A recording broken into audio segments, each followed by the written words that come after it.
Assalamualaikum warahmatullahi wabarakatuh. Selamat pagi anak-anak. Ya, bagaimana kabar kalian pada hari ini? Semoga kita semua selalu sehat walafiat dan selalu berada dalam lindungan Allah Subhanahu wa taala. Ya, hari ini kita akan belajar tematik dengan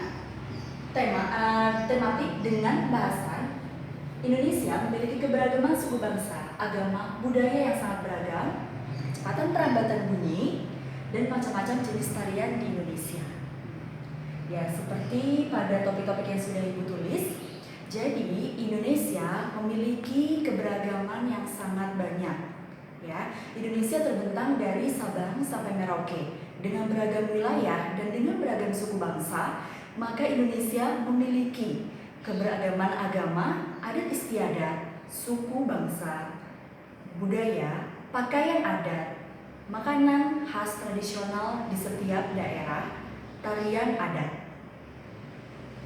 Nah, seperti yang sudah dibahas di sini, ini ada berbagai macam keberagaman. Keberagaman contohnya adalah di sini ada kain tradisional khas Indonesia. Ada berapa banyak ya Bu kain khas tradisional Indonesia? Kain tradisional khas Indonesia ada batik, lurik, songket, tenun, dan kain culang.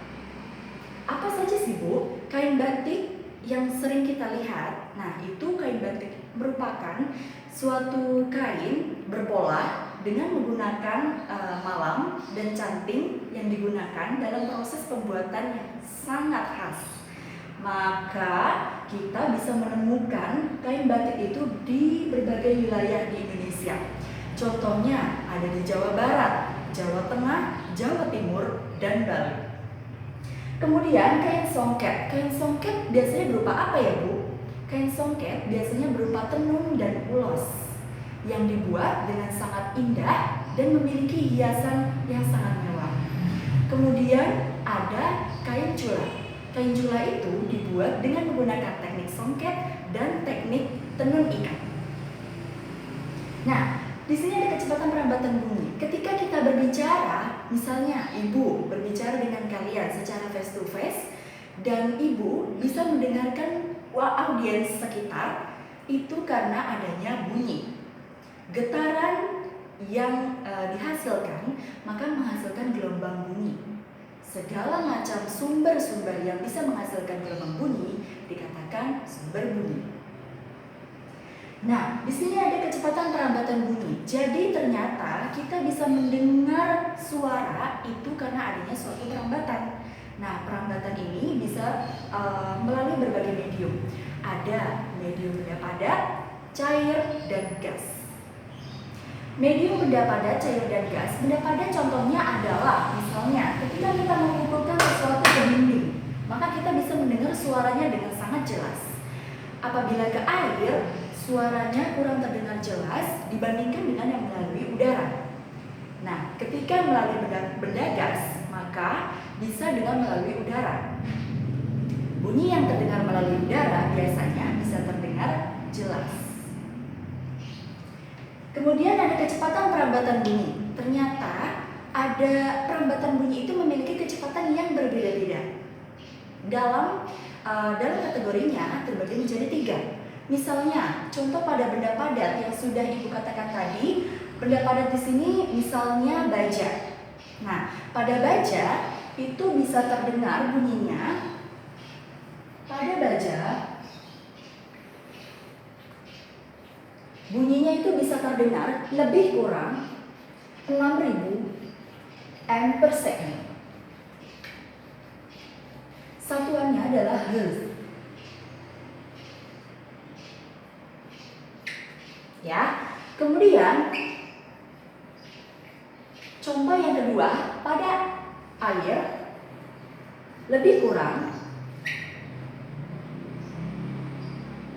1.500 m/s. Yang ketiga, pada udara lebih kurang 343 m/s.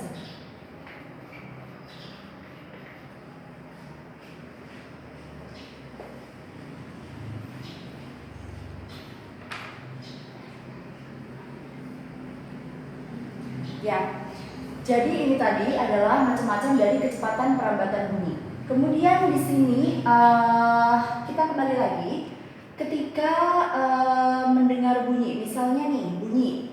Contoh dari bunyi kan bisa dihasilkan dengan berbagai macam medium. Nah, contohnya ada musik-musik seperti itu. Nah, musik-musik tradisional itu juga bisa termasuk ke dalam keberagaman Indonesia tadi, ya. Nah, di sini selain ada musik tradisional, kemudian ada budaya-budaya yang lain. Di sini ada jenis-jenis tari di Indonesia. Nah, jenis-jenis tari di Indonesia, Bu. Yang pertama nih, dibagi menjadi tiga kategori besar. Yang pertama ada tari tradisional. Tari tradisional seperti yang sering kita lihat.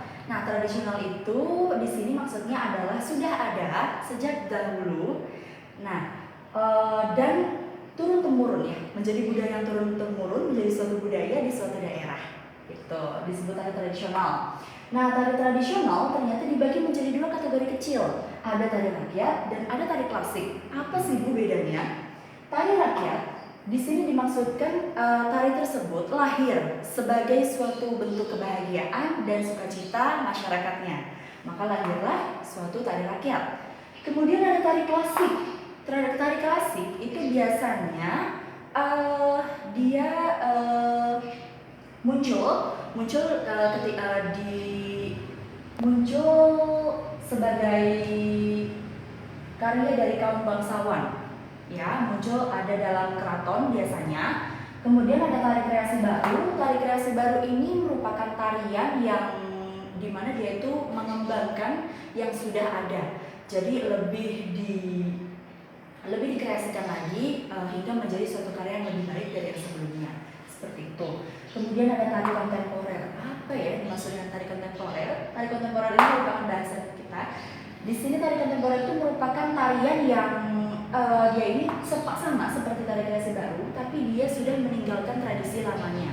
Jadi dia benar-benar sangat modern dan sudah meninggalkan tradisi lamanya. Ya, sekian pembahasan kita pada kali ini. Kurang lebihnya mohon maaf.